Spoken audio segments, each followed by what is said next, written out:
జనతా పార్టీకి ఓటేసినా వేయకపోయినా ఆంధ్రప్రదేశ్ కేంద్రం ఎంత గొప్పగా మౌలిక వసతులు కల్పించింది అనడానికి సాక్ష్యం ఈ లిస్టు.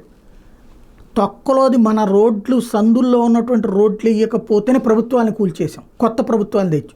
కానీ జాతీయ రహదారులు అన్ని వేల కిలోమీటర్లు వేసినా భారతీయ జనతా పార్టీ మనకు నచ్చదు, మన నాయకుడు ద్వారా ఆ రోడ్లు వచ్చినాయని చెప్పుకునేటటువంటి దౌర్భాగ్యం ఆంధ్రప్రదేశ్కి సంబంధించిన ఒక శాపం.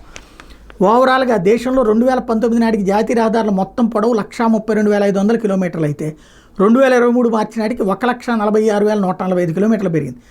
5 ఏళ్ల కిందట ఆంధ్రప్రదేశ్లో 6,914 కిలోమీటర్లు ఉంటే ఇప్పుడు 8,683 కిలోమీటర్లకు పెరిగింది. ఈ 5 ఏళ్లలో అత్యధిక పెరుగుదల నమోదు చేసిన రాష్ట్రం ఆంధ్రప్రదేశ్.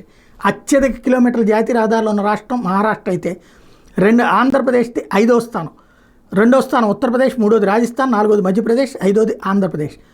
ఓవరాల్గా తెలంగాణది 4,926 కిలోమీటర్ల పొడవైనటువంటి జాతీయ రహదారులే ఉన్నాయి.